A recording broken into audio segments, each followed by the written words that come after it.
Hi. So I wanted to try this and you're my guinea pigs. I'm going to try doing a video tutorial on crocheting a cotton dish rig. If I'm fairly good at it, I'll do harder patterns or whatever else. And if I suck, then we'll just quit. I'm starting with 5mm crochet hook. That's hard to see, but that's what it is. It's a 5mm or an H. I'm also using this, if you can see this, Peaches and Cream cotton yarn. This is their bright orange. You can get this at Walmart. It was like $1.77 for the one skein. I've already made one rag out of it, so you could probably get a couple, 3 out of them for $1.77. And so I'm going to go ahead start with my yarn, my hook. I'm going to give you an up close on my fingers of what I'm doing, and I'm going to literally give you a play-by-play because I know some of my friends have said, I don't know how to do it, and I said, just YouTube it. So now I'm YouTubing it. So here goes nothing, kids. If you hear random obnoxious noises, it's my children. All right, here we are. So hook and yarn. I'm gonna start with a slip knot. So how I make a slip knot, you can give yourself, enough tail because you're gonna eventually want to weave this end in. So just here's how I do it: is I literally take my one end and I twist it so that I have a twisted piece, and then I grab the long working end while I'm holding these, and I just make my slip knot. Then I can put my crochet hook in, pull the working end, which is your long end. You got your tail here, and you're ready to start chaining. So let's start with the chain, which is essentially just yarn. You're just going to wrap this yarn around your hook, and you're going to pull it through the slip knot you just made. You're going to do that 26 times. So there's 1. Do it again, that's 2. You do it again, that's 3. You're just wrapping it around your hook, pulling it through the hole.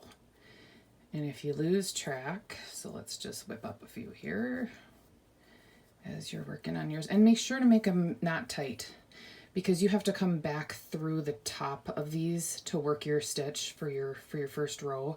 So if you make them super tight, you're gonna be, trying to grind your hook in there to get working. So the looser, not uber loose, but the looser you make your chain, the easier it is for your first row to get going. So most of my dishcloths I just do, especially with a single crochet, I do, between like 22 and 26 chains, just depending on how big I want my dish rag to be or how wide. And essentially you're going to do about as many wide as you are tall. So if you lose count because you're talking like I am a lot, you're just going to count them, right? So you're going to count the little humps. So you have 1, 2, 3. Hopefully you can see this. 4, 5, 6, 7, 8.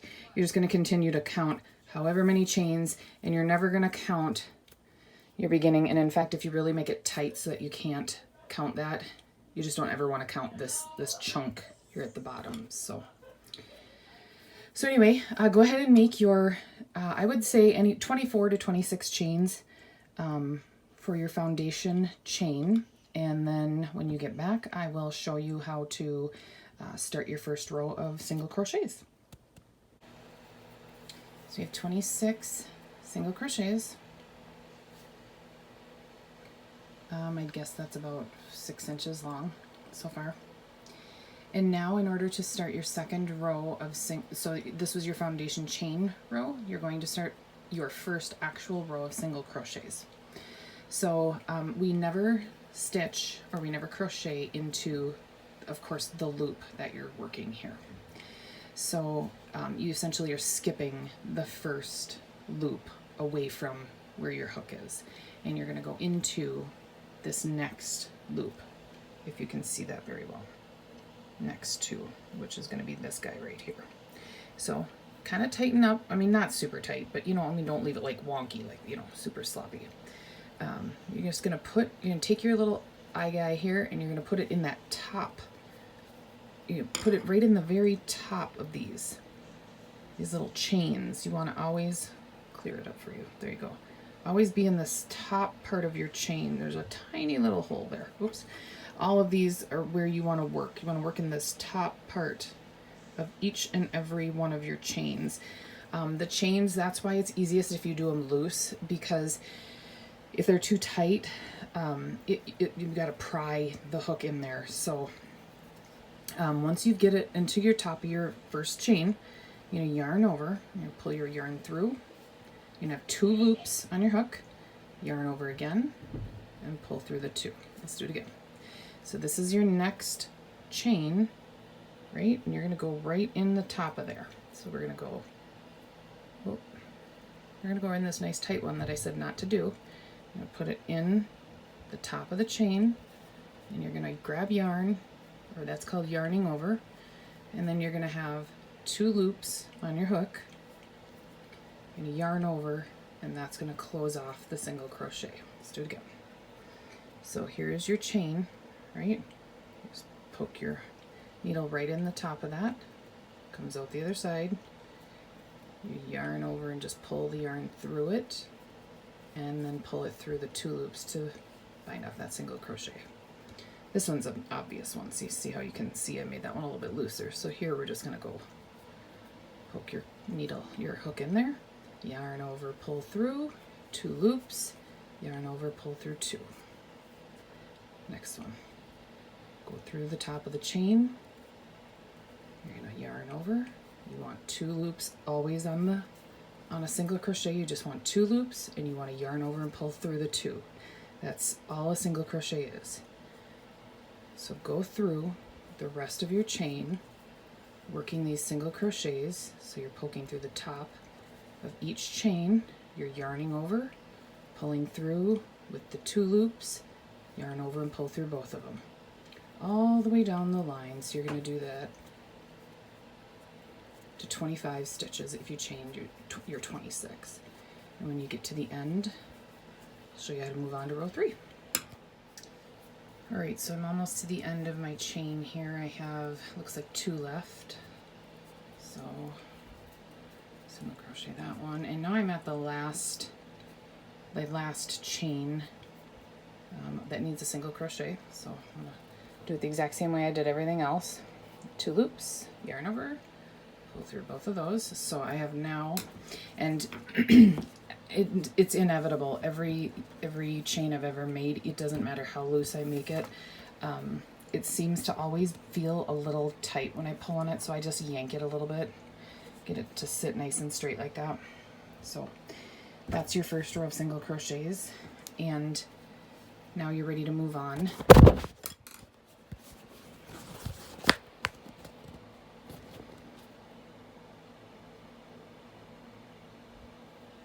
Whoops.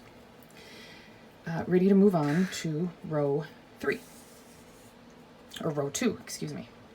So row 2 is going to be the exact same thing. The only caveat in this entire dish rag is moving up and knowing not to crochet or count the chain 1 at the end of every row as a stitch. It's literally just the ladder to get you up to the next level. So, and you can always tell it's a single crochet because there's 2 loops here. When you chain 1, it just doesn't look the same, and you'll get used to that after you start getting more rows deep in your project here. So you chain 1 and you turn. Okay, so you're not ever counting the chain 1 that I just did as anything more than just I needed it to move, for a little bit of wiggle room and to get to the other side of my work. Okay, so it's your leg up to get to the next row. So from now on, you're going to be working in both loops of your single crochet that you made, and if you look, you can see that they all make a V. So this is this is 1 stitch, this is 1 stitch, this is 1 stitch. So they all, And you're going to be working in both of those loops. So if I can do this sideways here, what you're going to do is you're going to take your, you know, kind of leave you a little bit of wiggle room, but you're going to take your hook and you're going to poke it under both, oops, I'm sorry, both of those strands of the V, and still going to just yarn over so that you get the 2 loops on your hook, and then yarn over and close off the single crochet. So again, there's the V, right? There's your V. You want to take your hook and you want the V right in there, yarn over so you get the 2 loops and pull through. And it looks one-sided. It looks, because you were working on that side, so a lot of times when I do it, I'm kind of pulling the work toward me so that I can see both. As you move up in the rag, it evens out. It kind of gets a little bit more flat, but right now it's kind of leaning. So the first couple rows are very tedious, so don't be bothered, or please don't stop, because these first couple rows are hard, because they are, and they're the slowest. But once you get going, you're going to bang this out in no time. So again, there's your next V, and you're literally going under both strands every time. Pull up 2 loops, pull through both. Go into the V, both strands, yarn over. You got 2 loops, pull through the 2 loops. You go in the 2 loops. So it's redundant. It's a redundant stitch, but it's a very much a basic stitch that you have to know. And once you learn the single crochet, the half double is just adding another loop, and the double is just doing this 2 times. So keep moving along. I'll do it one more time here. So I'm about halfway down. Got the V, right? So there's your V. Just plug it under it. Once you get your hook in, yarn over, pull it through. Now you got your 2 loops, and you can just pull it through. So when you get to the end of your row, come on back and I will give you one more. All right, here's what I'm talking about. So I have 2 stitches left, and you know, you think, oh yeah, I see them, they're here and here, because you can tell it kind of looks like your 2, oh geez, Robin, your 2 stitches short, right? I mean, it looks a little, sometimes the smaller the project, the less obvious it can look, but I'm going to go ahead and put this single crochet in. There are other times where if you use a smaller hook, it looks like, oh, that's the chain 1 that I'm not supposed to go into, but for this first couple rows, if you are unsure, count your stitches, and by stitches you count V's, and it's best to count backwards. So if you actually wanted to count what stitch count you were at, you would count your V's. 1, 2, 3, 4, 5, 6, 7, 8, 9, 10, 11, 12, 13, 14, 15, 16, 17, 18, 19, 20, 21, 22, 23. I have 24. I need 25 because I started with a chain of 26. So I know that I need to put one final single crochet into this very weird looking, and they, again, like I said at the beginning, these look a little strange, so count if you have to. But there it is. You should weasel your hook in there and at least get that last stitch in, and it will make, it's a difference.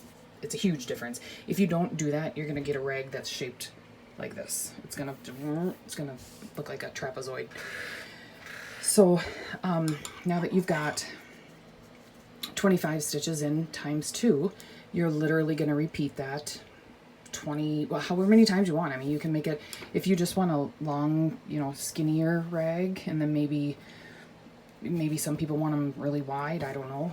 I just kind of make mine as square as I can, and when I get sick of doing the color, I change out. So you're gonna always chain 1. Remember, chain 1, sorry, here we are, keep dozing off here. Chain 1 to get up to the next row, right? Turn your work, and we're gonna start all over again. So we go into your first V.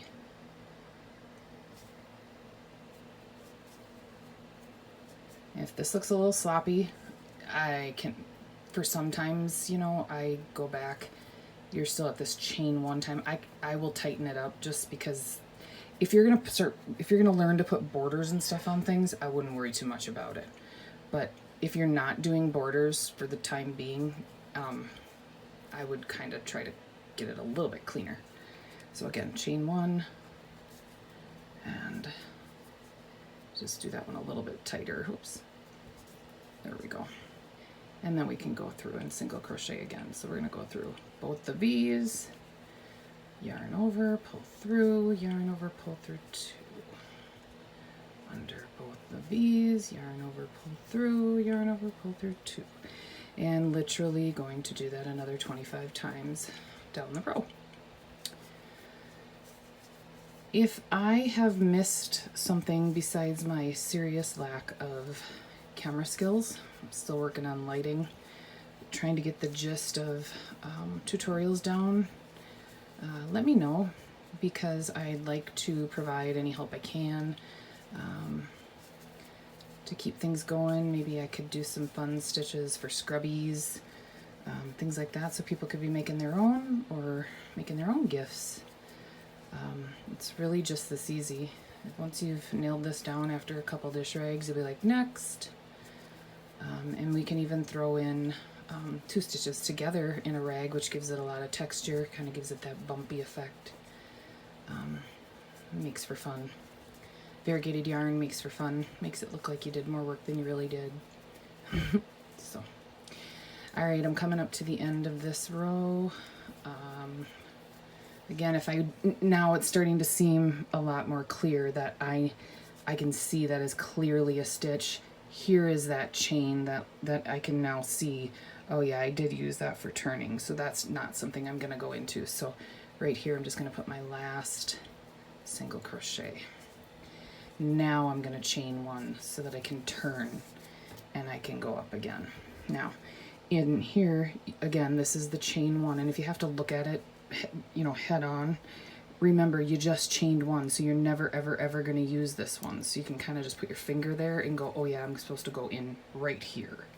Just put your hook in there really quick so you don't forget. I mean, if that's as easy for you for right now, I mean, some people use stitch markers, believe it or not. So yeah, whatever makes it easiest for you to get the knack of it. So that's all I have for you. Keep single crocheting. I'm gonna get this guy done. Please give me any feedback so that I know what I should be doing better, different. What am I missing? And maybe I'll come up with some better camera and lighting options. Until then, I have made a YouTube page, I believe they call it, the Cozy Corner Crochet. And I'll go ahead and shoot that out to everybody. If you would please share and give me some feedback on what you'd like to see, I'd be happy to give tutorials. Thanks everybody. Take care.